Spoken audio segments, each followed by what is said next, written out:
Welcome to the Smithfield Planning Board meeting for Thursday, March 21st, 2024. Initially, in terms of the emergency evacuation notices, in case of an emergency, there are two main exits out of the chambers. The first is to the left of the stage, up the stairs, through the doorway, and down the stairway out the back side of the town hall.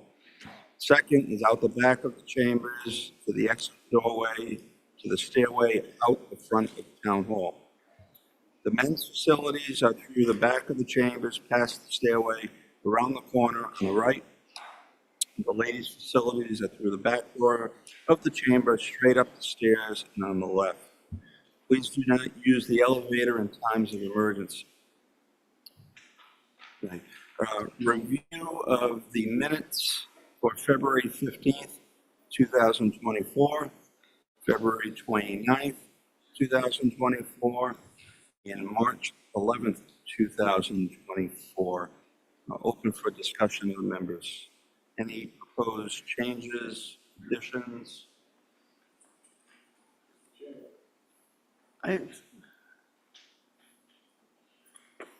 I wasn't here for the last meeting, but I watched it live stream as you guys were here.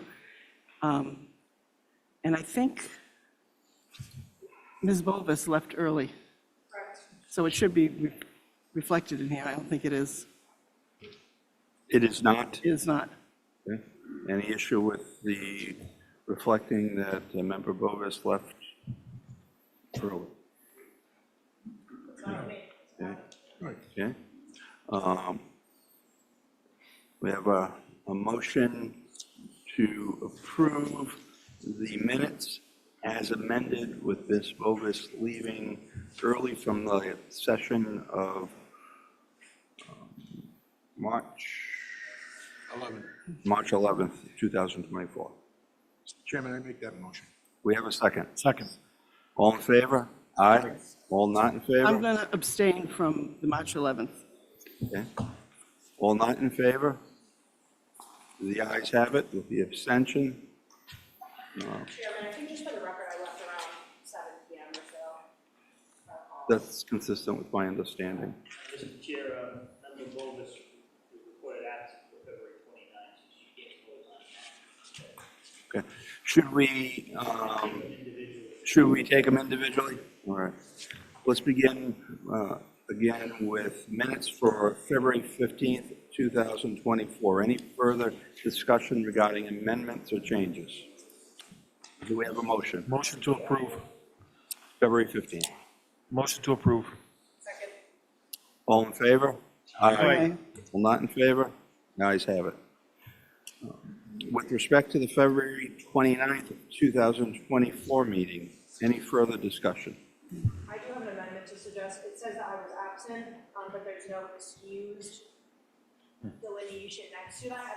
And if the members recall, we were scheduling this meeting at the public meeting beforehand, as I was unable to comment that it was scheduled on the 29th. So I just want to add the excusal to that. Does anybody have any objection to that? Any Otherwise, I'd make a motion to approve the minutes. Any further discussion of the February 29th minutes? Right. Oh, you can't. Well, she can't make the motion because She she wasn't can't. there. Good try, though. All right, do we have a second? Second. All in favor? Aye. All not in favor? The ayes have it. The final minutes of March 11th, 2024. Any further discussion? Do we have a motion with the amendment? I'm making the motion. We have, Second. all in favor? Aye. All not in favor? Abstain. The ayes have it. Moving on to regular agenda, old business, there is none. New business, Bryant University Student Housing, ID 22-09, public hearing. Good evening. Good evening, Mr. O'Connor. My name is Christopher O'Connor. I'm an attorney at Plish and Kavanaugh, and our office is located in Providence. So we are here tonight on a preliminary plan application with respect to student housing. In terms of where we've been and where we're going, it might be helpful just as a reminder that we started this process in October of 2022 with a master plan for Vision 2030. It contained a number of components. We appeared before this board on October 20th and received unanimous approval and a positive recommendation regarding a special use as well as variances to the zoning board. We appeared before the zoning board on that application in December of 2022, and the special use permit as well as the variances were all approved unanimously. We then, I should say university then took a look at the master plan and streamlined the plan. So we appeared again before this board on August 31st, 2023 on a revised or an amended master plan. That plan contained, and one of the components of that plan, just as the original, contained a student housing component. The component on the revised plan, the one that's here for you tonight, on preliminary, is housing for seniors. It's located in a different location than when we originally proposed student housing back as part of the October 20th, 2022 master plan application. So when we appeared before the board in August of 2023, our application for master plan revised was unanimously approved. There was a positive recommendation made to zoning for a special use permit as well as variances, height variance for the housing, as well as variance for parking. And so that's what brings us here tonight. We're here on preliminary plan approval. We have Thomas Mann, who has appeared before this board before, at least half a dozen or more occasions, who can address the particulars of this project. We also have Mr. Casali, who's a professional engineer who has appeared before this board many, many times, who will address the finer points of the application, the technical points of the application and proposal, and will make a PowerPoint presentation. So I am going to turn it over to Mr. Mann to make a brief presentation to the board, and he will in turn turn it over to Mr. Casali.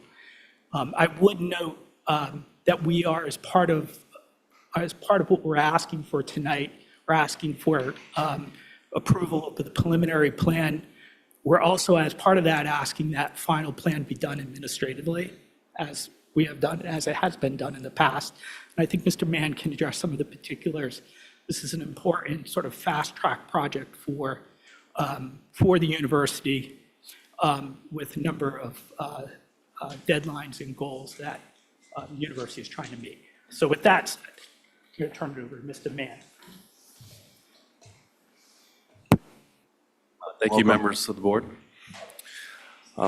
We are very excited to share the design progress of our new apartment-style residence hall. Tonight, accompanying me from Bryant, I also have Mr. Matt Pearson, who is an associate principal architect at Ayer St. Gross, who is leading the design of the project, and he can certainly be available for any questions after the presentation. We also have our Chief of Public Safety, Mr. Steve Bannon, who's with us tonight, because in the past, questions have come up with regard to parking and traffic flow, so we have him available in case there's any questions in that area. And also with us from Bryant is our senior project manager, Tom Telford, who's been leading this project. He works in my department and has been at Bryant for 5 years. The project before you tonight is a total of 206 beds. It's an apartment style geared for our upperclassmen, primarily seniors, maybe some juniors. We've had 2 very strong recruiting classes in the last 2 years, and I think that's a testament to our reputation, and the product that we deliver in higher education, as well as, I think, the excitement around our Vision 2030, and particularly some of the new programs new majors that we have instituted at Bryant that are showing to be very successful. We have traditionally housed the majority of our students on campus, but we lose upperclassmen because we just don't have the adequate supply of the type of housing product geared for an upper class student at that level, and that's why this project is so important to us. We have gone through great effort to put together a project delivery model that will allow us to open the new residence hall in the fall of 2025, which is very ambitious. So we have accelerated the design, we have accelerated procurement, we've hired a construction manager, Bond Building, who's constructed buildings, very high quality, reputable. They did the Academic Innovation Center at Bryant. And we're working really hard to streamline the permitting and approval process so that we can do that. And I just learned today that we did receive our RIPDES stormwater permit from the state, which is, I think, a great progress towards our goal of fast-tracking the project. If we don't open in the fall, then this will really be a tremendous impact to Bryant because it's very difficult to offer student housing for just one semester. So the 200 or so students that we plan to house here, if we're not able to open in the fall, they will presumably find housing off campus somewhere, whether it's in Smithfield or Providence. And typically their leases that they get are one-year leases. So it's not like they can just lease for 6 months and then come in January, say, at the start of the spring semester. So we are working so hard to make sure that we can open in the fall. And I bring that up because the process that we have to go through for major land development involves several hearings and several applications, as well as other permits that we have to get. And so tonight, before I turn it over to Mr. Casali, through the technical review committee and in consultation with the town planner, Mr. Phillips, I do want to say that all of the town staff have been super cooperative, and we've really enjoyed a great working relationship. We were advised that it is very common in subdivision developments to commence road work and utility work prior to a final approval, so long as the soil erosion and restoration bonds and any state permitting are in place prior to starting.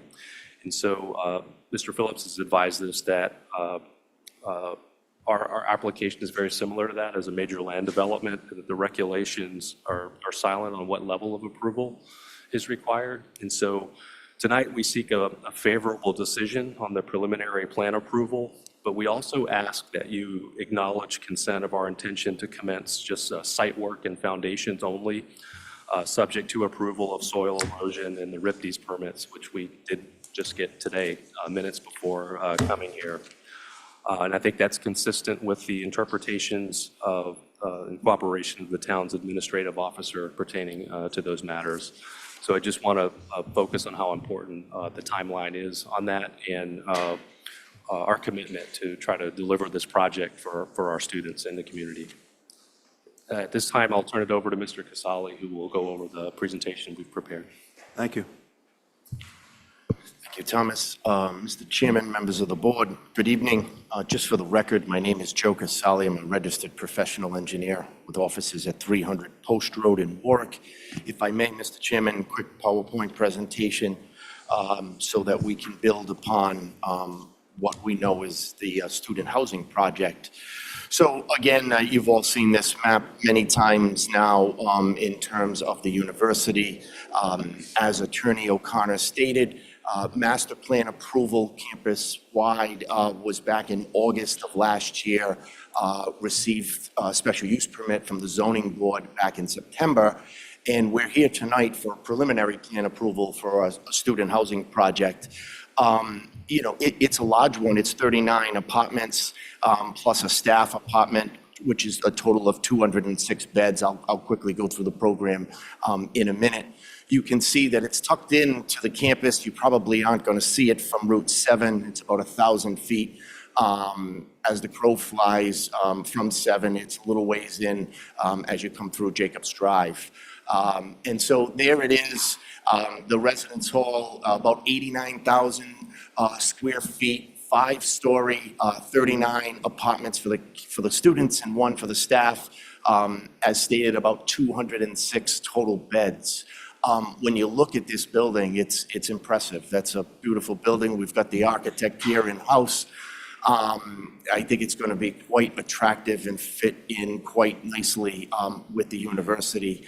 Looking at it from the other side, you can see its magnitude in terms of its finishes, the brick and the glass in the glazing. It's, again, fit quintessentially within this town. Looking programmatically, obviously an elevator, being a 5-story building, different support, storage, fire pumps, electric, mechanical, laundry, trash. And then on that bottom floor, we've got 3 apartments, about a total of 10 bedrooms. When you get to that second floor plan, again, some programmatic restrooms, the wellness office, fire, gaming, lounge, laundry, trash, mechanical, and then you see more apartments built in, including the staff apartment. And then the 3rd, 4th, and 5th stories are all mimics of each other, in essence mirrors. Again, these are predominantly all of the apartments for the students. And you can see also, Mr. Chairman, how thoughtful the design was in terms of how they built it into the structure. While we received 21 feet in terms of relief at the zoning board, under the current design, we only require 16 feet, so well below what was asked for and granted. In terms of parking, we have both a fire access that was asked as part of the fire review, and we also have 19 spaces for parking, including some ADA spaces and some electrical vehicle spacing. And then you see what just came up is a plethora of different pedestrian walkways. I'll quickly go through some of the program. One is an outdoor plaza with some terrace seating and some fire pits for the students. Another one on the other side is more of a lounge area, again, for the students, and also an elevated walkway, as we have an area subject to storm flowage flowing through that portion. Again, the dumpster, in terms of lighting, nothing that you haven't seen before. All of the dark sky lighting, whether they're the 15-foot pedestrian poles or some of the bollard lighting. We even have some string lights in this design. And again, I keep going back to this picture every time I'm here. That's a great picture from the university for the dark sky compliance in terms of lighting. Drainage, when you look at the overall watershed, everything on campus moves before it leaves the campus, at least on this portion of it, the eastern portion, through a 36-inch pipe. There's a storm basin, and then everything ultimately flows out into a stream that contributes to the Woonasquatucket. So our design is relatively straightforward in that we just need to have reductions in peak and attenuate different peaks and reduce volumes at the design point. We're going to do that with a bunch of lined and subdrained bioretention basins. We have a whole bunch of conveyance in terms of catch basins and piping, but ultimately a big underground sand filter with a chamber system, so that we can prove empirically to all of the reviewers that we'll have reductions in the peak rates, as well as reductions in the largest storms for the volume of stormwater runoff. And we're very lucky, hot off the presses, literally at 5:05, that's the permit from the Department of Environmental Management endorsing the drainage design. Utilities, again, this is all, I know it's a little inside baseball, but just to round this out, we have in this particular design a mechanical duct bank, chillers. You've got electrical duct banks and utility transformers servicing a building of this side. size, water, we have a big 16-inch main right up our main drag in. We're going to bring a hydrant, an FDC connection, and domestic and fire protection to all of the buildings. And then with sewer, we do have an 8-inch gravity sewer, and we'll be able to pump from our building into that gravity main, which, as you know, will then follow gravity all the way to the wastewater treatment plant behind Benny's. Gas is within the campus, as is communication, electrical, and some of our duct banks.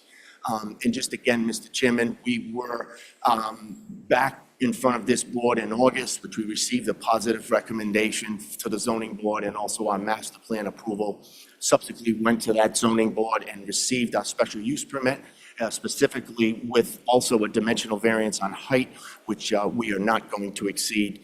Our RIPD's permit is in for the enabling work. The DEM permit is in, as we showed.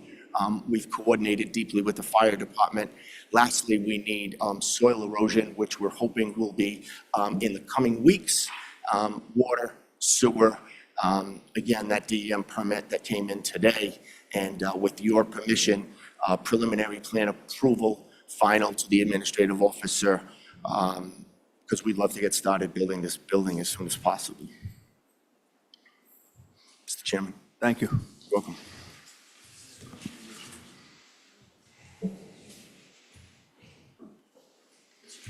Yes. Can I just ask a question of Mr. Caselli? Sure. Can you go back to the overhead picture? Yeah, that one's good. Can you tell, what's over on the left-hand side? What are those buildings? That's the current village campus. Let me see if I can draw it a little bit more. Those are student housing right in here. That's why we wanted to put the student housing, they're all together. Co-located. Okay, this is on Brian's campus, correct? Oh, yes. This isn't across the street? No, that's, I was misunderstanding this whole project. It's not the across the street project. no, that, you're thinking of 100 Salem, which is the Fidelity Building, which we will be back before you, but not tonight. No, this is right here. So 100 Salem is this building across 7.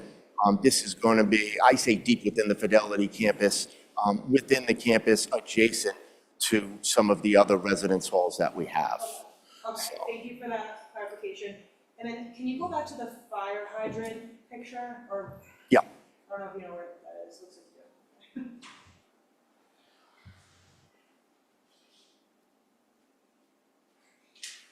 Yeah.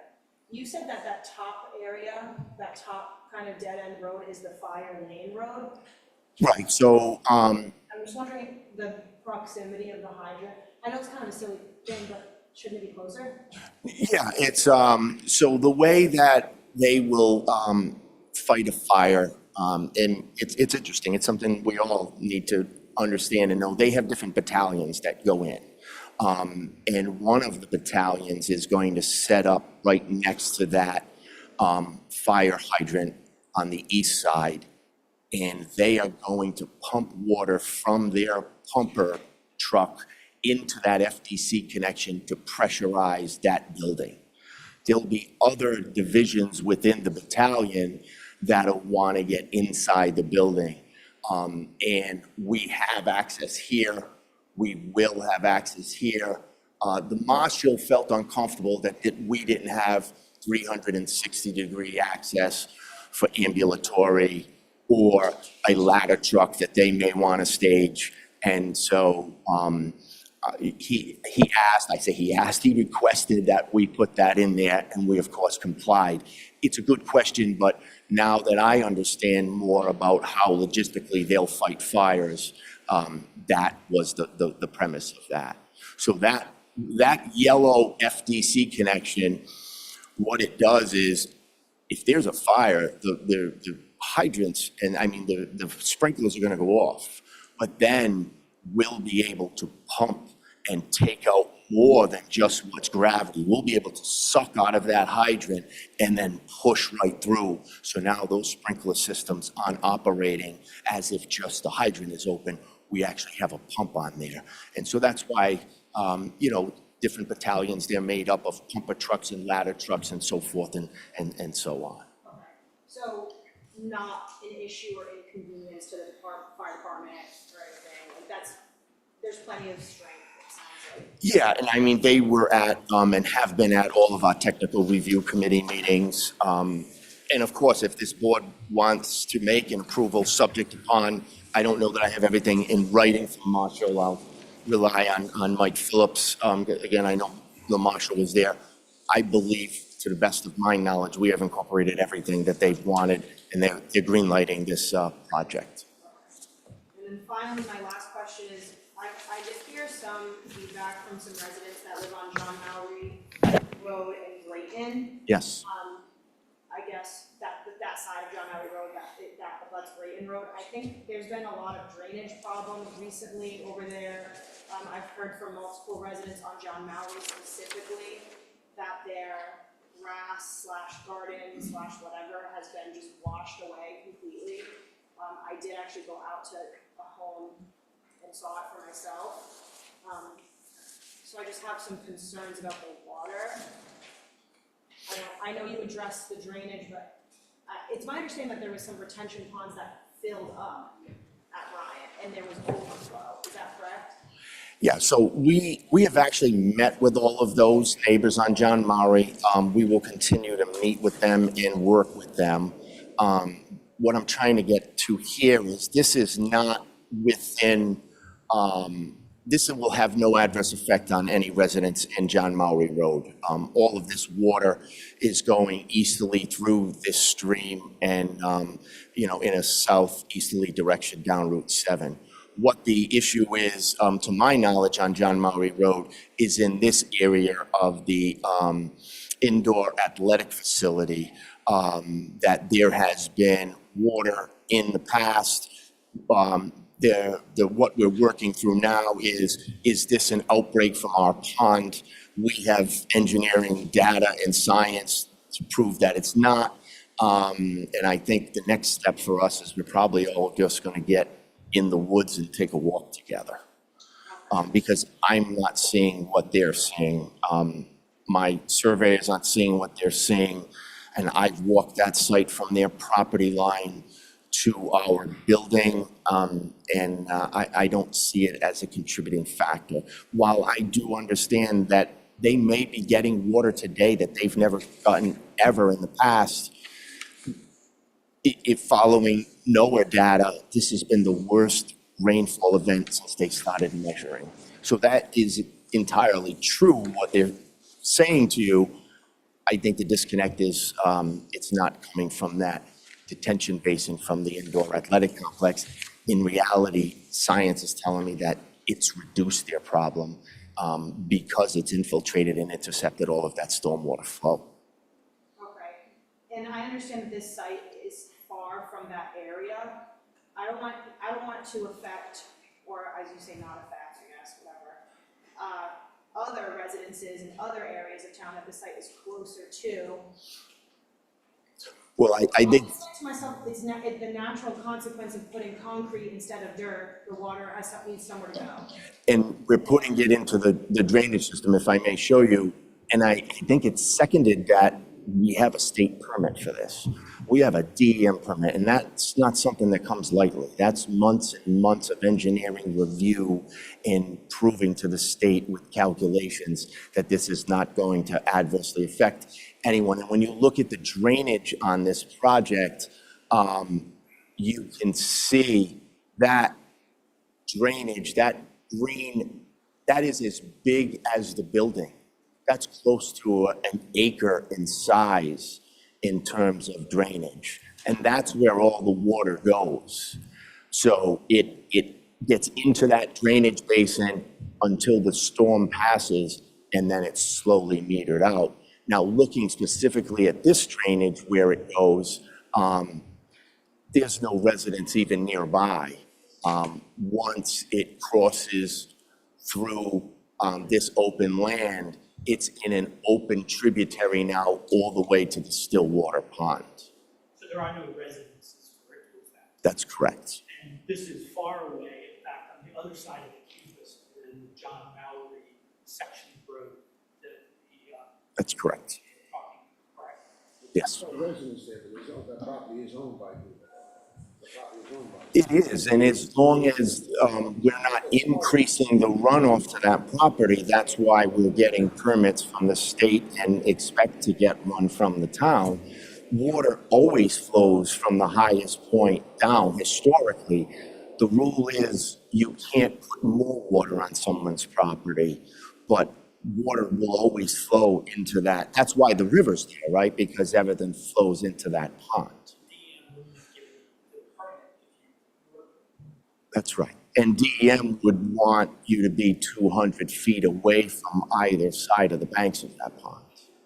Thank you, and I just wanna say, like, I have this concern with everybody that comes, I'm not picking on you guys, I just know that It's a fair concern. the water, especially lately, through no one's fault, has just been exorbitant, and I feel like it's a special concern that I hope people take into consideration, given the fact that it probably won't get better. It'll probably just Oh, I think we take it seriously, and I hope you take it seriously and understand that we're knocking down these DEM permits and town permits and have confidence in those people that work for the town and for the state. They don't come easy. Charlie?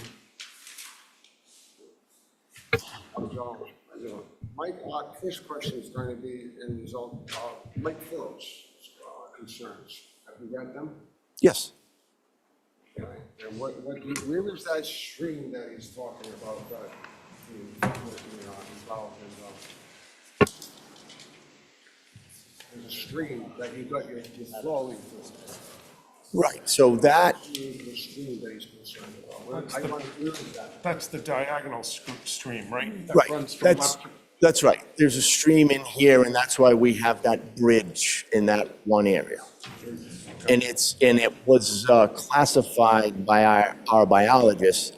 An intermittent stream is something that pops up like a vernal pool. It's just in the springtime. An area subject to subject to storm flowage, or an area subject to flooding is different. There's no biological components to it. It is just, it can be a swale, it can be a ditch, it can be a low-lying area. Based on the lack of biological components, that's why Scott Rabideau flagged it the way he did.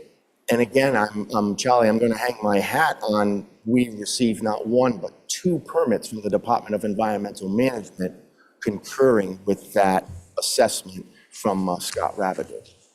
Like I said, thank you. And Mr. Phillips, how do you feel about that answer? Well, the reason that came up was that our GIS showed that stream between the 2 culverts as a blue line, which indicates that it's some kind of a stream. It's given either, I think it was DEM layer showed as a stream. But as Mr. Sally said, he had a wetland biologist look at it, and based on the criteria of what an ASSF, I would have thought it was an ASSF, an area subject to storm flow, but it doesn't meet that criteria because it's not flowing out of a wetland, it's flowing from a detention system to another detention system. So your concern is withdrawn? Actually, in my TRC comments, I note that the biologist has identified it as, not an ASSF or a jurisdictional area. Yes. Yes, sir. All right. And my next question is about the sidewalks. I guess his concern was about finding where they're going to be. Want to show me what they're going to be or what his concerns were? I think he's thinking they're going to be along that same corridor, right? Around the water? Is that what your problem is? I'm trying to figure out what your Typically, when you look at college campuses, they put, like, you look at URI Quad, and there are all kinds of paths where people walk. And, they put paths here, but people don't walk them. They walk across this way and that way. So it's just a comment that maybe they, do a study as to where people are actually going to flow when they start walking. But, I mean, the point was raised that that path that's going up to Jacob Drive, to the north, there's going to be fields there eventually that people are going to walk that way, and that's probably the most direct route, so that is most likely where, people are going to walk, so. So you feel confident? Yeah, I mean, it's not like they're starting a brand new campus here, they're already established routes, but it might be worth looking at, seeing where people are naturally going to flow and walk, so. Although you might not know until the building's built, Yeah, all right? yeah. And my next question is to you, Mr. Chairman. See now, all these drainage things, something like that, we have not yet taken a look at any of this, have we? You We've mean, we've not done a site visit on any of where this is going to be. we have not? I would like to propose that we do a site, I'd like to see some of this drainage, how it's gonna work. Like you said just a little while ago, Joe, I think you'd like to take a look and talk to the people too, right? Mr. Chairman, respectfully, why are we not doing site visits at master plan? Why the day we're here saying if we need approval not to hold up a $63 million building, we're going to take a walk in the middle of the woods when I got 2 DEM permits in my hand? I got to ask the question, why and why now? I would like to answer that question. I'm asking you, Mr. Chairman, why and why now? Well, as chairman, I did not make that recommendation. So one of the members of the board has made the recommendation, hasn't been voted on by the board members as of yet. I am aware of the project's need for urgency and the reasons therefore, and I'm aware of the impact that a walk may have, an inspection on that. So I'm cognizant of that. Perhaps your question is more directed to the board member who raised it, and then us as a board in total can address whether we vote on doing that. Thank you. The reason I'm why- cognizant of the concern. The reason why I asked that, Joe, because you brought up, you're the one who made me think about it when you said you'd like to go out and talk to him. And I said to myself, I asked a question, that's right, we haven't talked to him.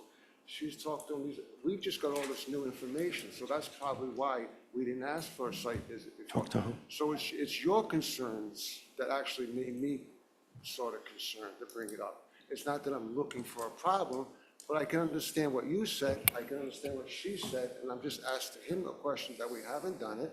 And I think that my opinion, that the board should take a vote on whether we should go out and look at it or not, that's all. It's nothing to do other than what you said and what she said, and this new information that we have, and what the concerns, I like to see the stream, where the sidewalk's going to go. And I also like to, there's a couple other concerns I have about, the direction of the water going and on, In the absence of a reasonable suspicion of adverse impact, I just don't see the reasonableness of having a site visit, given the urgency involved. It's not, Well, we have unrebutted expert testimonies as well as the reports. There is no concern about any of these issues. I don't disagree with the fact that there's unrebutted testimony. One of the members has raised an issue, and that's something that we need to take up. Any further board members' discussion on this issue? Yes, just what Charlie said about Mr. Casali walking out in that area, but that was in relation to John Mary Road, not this. Right. So I understand your interest in what he said, but it's not connected to this particular project. It's connected to the drainage on John Mary Road. Okay. So that's just, All right, so that's correct. But I still think that we should, I don't know how we got skipped, and I don't even remember being asked, why we should, so it was my fault, I guess, for not bringing this up earlier, but I didn't have this information. So as far as I'm concerned, your time frame is not my concern. It's the taxpayers that I gotta worry about, not your time So frame. this is I our, just want to I'd like to take a look at this, that's all. One at a That's time. nothing, it's got nothing other than this new information that I would like to see how it's working.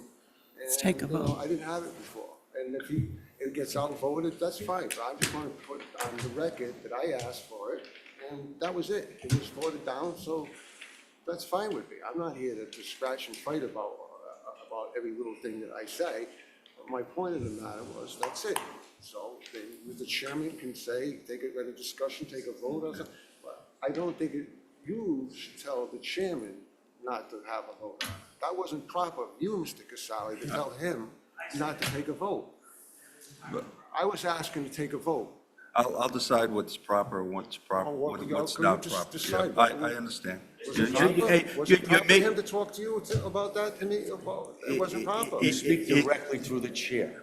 Yeah. That's how it works here, Charlie. You only speak through the chair. Okay, but you were trying to, like, he. That's did- right, I only Then he speak told you through to the talk chair. to me, you know? and That's- stuff like that. that's what protocol, My point Charlie. is, that, So, Mr. Chair, deadline for your decision, I believe, is set right now for May 30th. So if you plan to have that vote, you're going to consider your timeframe, how soon you can get out there. If I- you pass it. I understand. Any further discussion? Mr. Chair, Mr. Casali, presently on this site, we're talking about a completely wooded area. Yes. Okay. No site work has been done, no trees have been taken down. Oh, no, we have our DEM permit for enabling work, and we have completed all of our enabling work to date. Okay, so the site is being occupied or worked on at this point in time. Yes. Okay, and DEM, you submitted all of the requests to DEM, and DEM has issued a permit for wastewater and all the appropriate areas that they need. Yes, they've issued us two permits. One was a wetlands permit or a RIPDES permit for the enabling work, which we have since completed.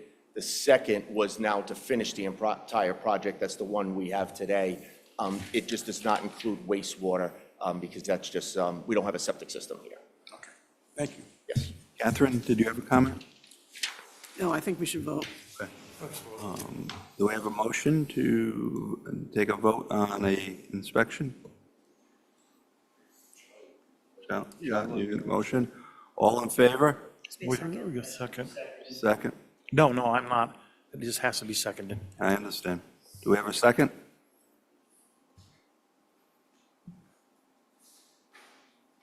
Without a second, the motion fails? that was simple. Back to, any questions of the, I have my one final question. I was so sorry with that. The concerns of Mr. Allen about the other, supply line. Yes. What is your, and this is the second time he's brought it up. Yeah, and Seems- so, He seems to be very concerned about it. I wish he was here so we could talk to him about it. and so, in essence, when you look at the water situation, as you all know, Brian has made significant investments in the town's water system through the partial financing of that water tower. We're not only within our daily limits, we're greatly below our daily limits. What Mr. Allen is talking about is, It's a fire. would you bring in redundant fire protection? If in fact the main line on Jacob Drive is for some reason severed, can you look to bring in a second redundant line? And we're taking what he said very seriously. It's not something that we can do with the snap of our fingers. Frankly, we don't have a second line right outside our property line. So. Can I answer? No, let me finish my answer, please. So the answer to our response to Gene and what we talked to him about is, we need a plan. We need some type of feasibility study to show if this is possible, where it is possible, because I think we're working towards a public-private partnership in which Brian and the town together start extending infrastructure for the benefit of both entities. Well, I talked to Mr. Allen myself, and he said there is a project, they're trying to get a grant for, That's right. and he wishes that you guys would connect with it. So it is going to be possible. He's trying to get a grant to extend a portion of the way, because I've spoken to Mr. Allen too. He's trying to get a grant to extend it a portion of the way. We will need to extend and then bring in. There's also an irrigation line that we may need to that we could upgrade that would have nothing to do with the town. So what he said is a serious matter, and I think we are taking it seriously. But you've got to look at it in totality with the facts. We built that, we built that tower. We're within our limits. We're far below our daily limits for what's required domestic and fire protection wise. But what he said is not falling on deaf ears. Redundancy is. I'm just is saying a the good plan. cost factor versus the safety of lives and his availability. Could there be something worked out to speed up things faster by talking to the town? Listen, we'll give you X amount of money to help with this and get it that, and then everybody's safe and happy. Mr. Chairman, Phillips? just to shed a little bit of light on the whole water line issue, I've been working with Gene to get a grant to a couple of different grants. We've secured one and are going after others to bring the water line up from Farnham Pike, up 116 into the Appian Way Industrial Park, and then over to Stillwater Road. And where, a connection could possibly extend it up Stillwater to John Mowry. The difficult part is getting it up John Mowry to the campus. That's where we're going to have to work with Bryant to figure that out. That is one part of it. There are other plans to extend all the way up 116 to connect into Route 7, so we have a big loop, multiple loops and really it is about redundancy.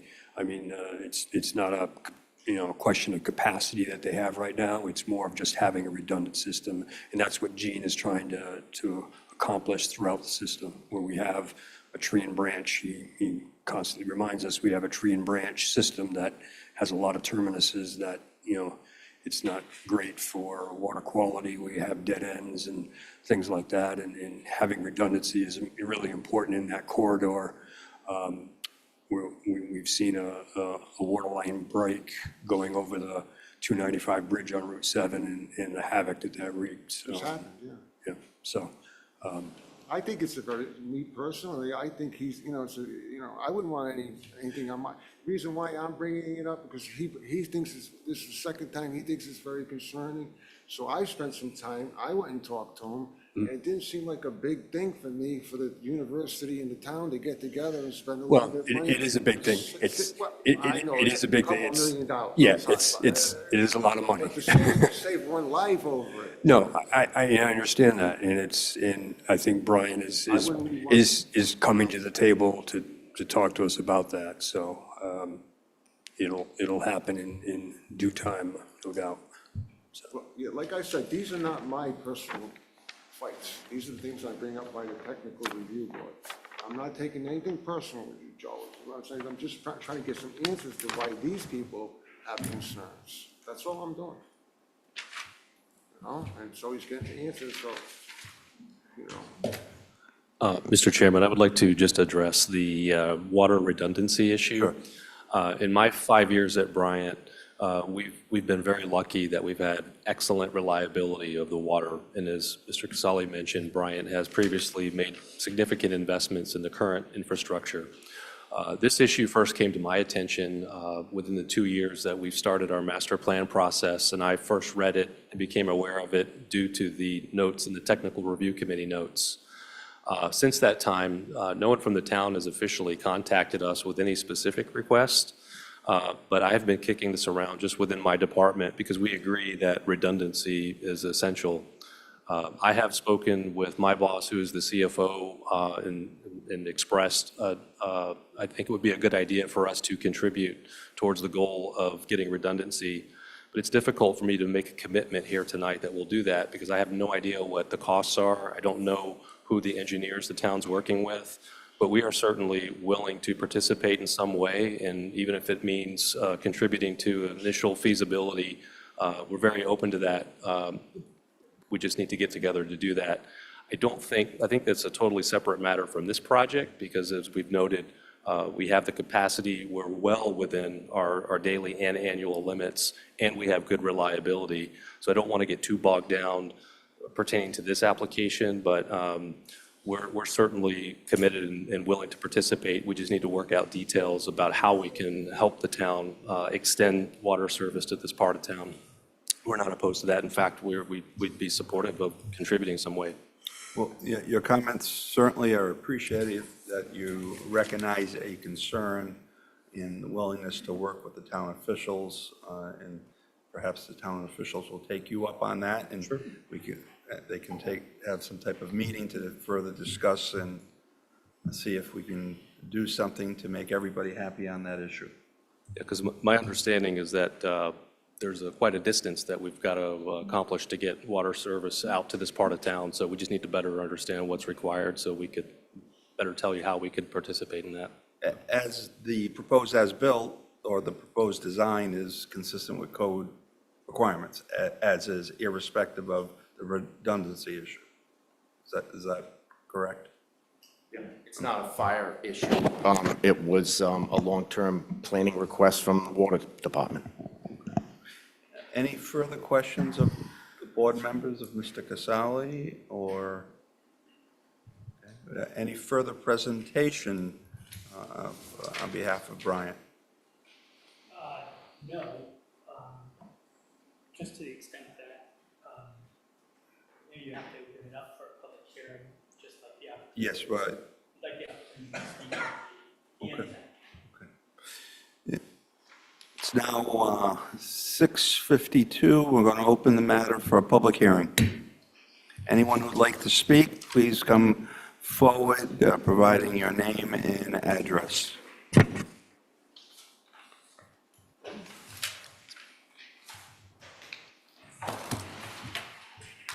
Not hearing anyone wishing to respond to the request for public hearing. Public hearing is now closed at 6:52 as well.